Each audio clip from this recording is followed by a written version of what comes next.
actualidad, el conocimiento, porque de su experiencia obtenemos beneficios. Vive sano, hablando con los expertos.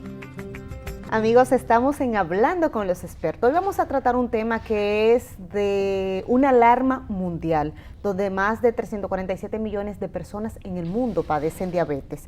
Y hoy vamos a conversar con el doctor Adalberto González Pantaleón, quien es endocrinólogo, especialista en diabetes, metabolismo y además médico internista, con una vasta experiencia en Estados Unidos y ya está radicado en el país para aplicar sus aportes a nuestra sociedad. Doctor, bienvenido y gracias por acompañarnos. Hola, muchas gracias por la invitación. Doctor, a veces escuchamos hablar de diabetes y no le prestamos la atención necesaria. Nos diagnostican una diabetes tipo 1, tipo 2 y decimos, ay, el médico dijo que yo tengo el azúcar alta, y nos olvidamos.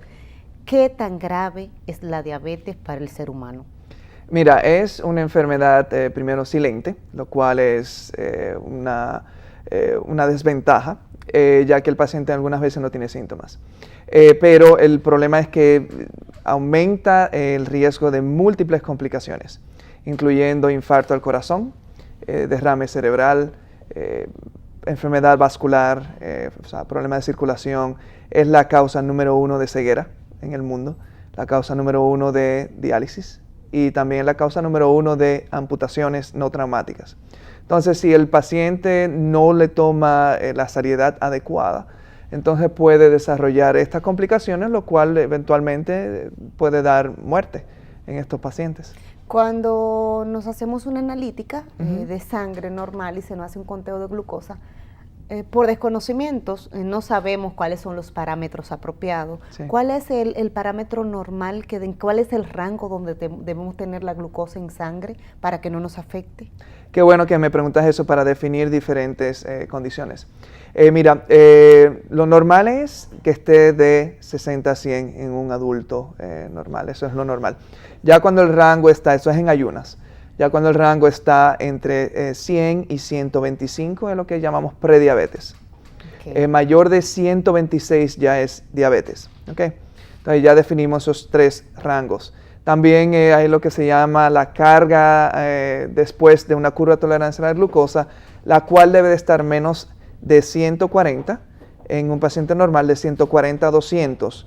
Ya viene ahí siendo un paciente también prediabético. Mayor de 200 ya es diabético. Y esta carga de glucosa se hace en el laboratorio, 75 gramos de glucosa.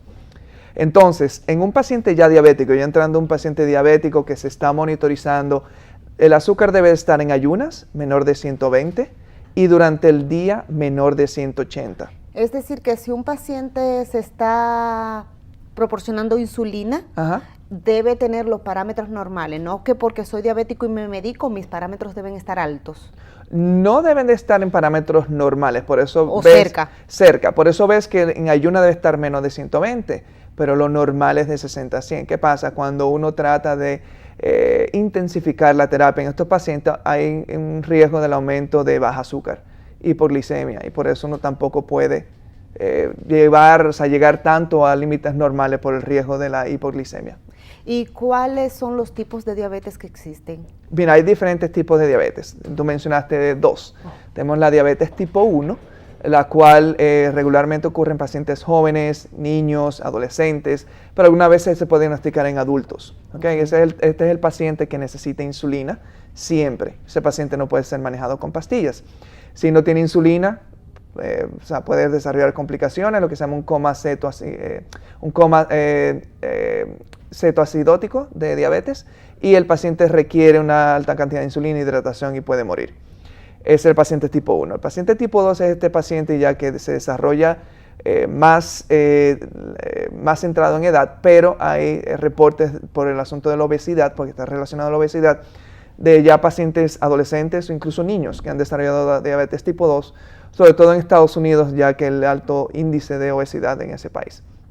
Estos pacientes se manejan regularmente, inician con pastillas y claro, con cambios en el estilo de vida, dieta, ejercicio, pérdida de peso.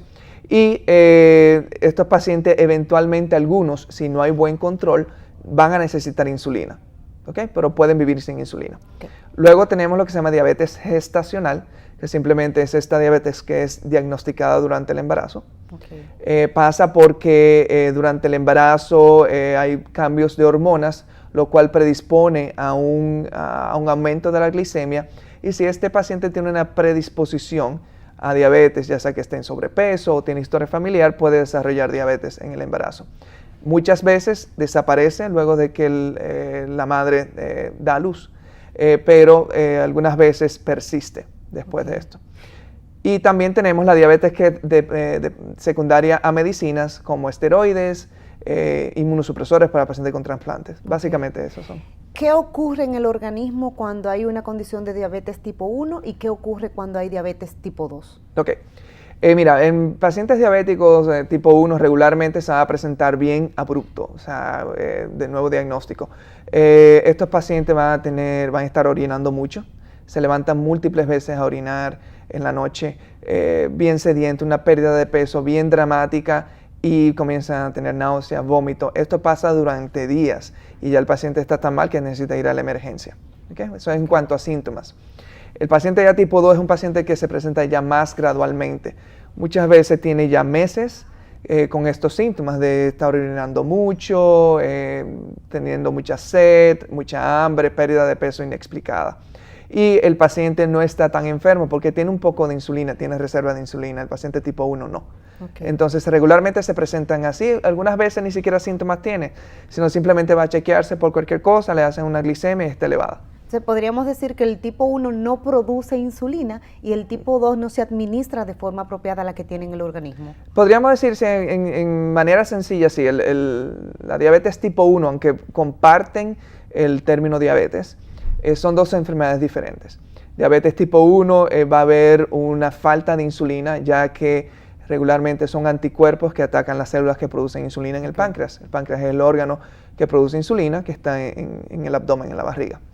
Regularmente estos pacientes por eso se presentan tan abruptamente y están tan enfermos porque no tienen nada de insulina. Sin embargo, en pacientes de diabetes tipo 2, aquí el defecto mayor es lo que se llama resistencia a la insulina. ¿Qué pasa? Que por aumento de peso, aumento de la grasa abdominal sobre todo, aumenta la resistencia de insulina en los tejidos, en las células, y entonces eventualmente el cuerpo no responde también a la insulina y produce alta azúcar. ¿Son prevenibles ambas? Diabetes tipo 1 no, aunque hay algunos estudios en los cuales yo participé en uno dando un anticuerpo a pacientes que fueron diagnosticados tempranamente que hubo un poco de regresión. Okay. Pero eso fue un estudio que todavía lo están realizando en Estados Unidos. Yo participé en él. En diabetes tipo 2 sí, con pérdida de peso significativa, cambios en la dieta, ejercicio, sí se puede revertir. Y en el caso de la gestacional, ¿qué podemos hacer las mujeres para evitar caer en diabetes gestacional? Mira, regularmente llevar una buena alimentación, estar bien en cuanto al peso, un peso adecuado. Y sobre todo hacerse su chequeo, porque parte de los chequeos obstétricos, cuando la paciente está embarazada, está una curva de tolerancia a la glucosa, la cual es diferente a la que expliqué anteriormente, en la cual se determina si la paciente está a riesgo de padecer diabetes. Si la paciente ya tiene diabetes, la paciente embarazada, entonces ya uno lo refiere para terapia de nutrición, la cual es bien intensa, la cual es el primer paso y muchas veces está tan descontrolada que necesita insulina o pastillas. ¿El factor genético es condicionante para padecer diabetes? Claro que sí. Recientemente, ahora el año pasado, se descubrió una mutación en un alelo de un gen, el cual predispone a diabetes en latinoamericanos. Entonces, como dicen, lo tenemos detrás de la oreja. Uy, es difícil. Sí. ¿Y qué podemos hacer para adoptar una conducta, un estilo de vida apropiado? Mira, lo importante aquí es una buena alimentación, evitando grasas, el asunto de las harinas blancas, o sea, los carbohidratos simples. Es preferible utilizar carbohidratos complejos, los cuales se encuentran en arroz integral, pan integral, la pasta integral, todo lo que tenga fibra, porque esto disminuye la absorción del carbohidrato en el intestino y así evita un alto nivel de azúcar tan rápido que pasa cuando uno ingiere harinas blancas.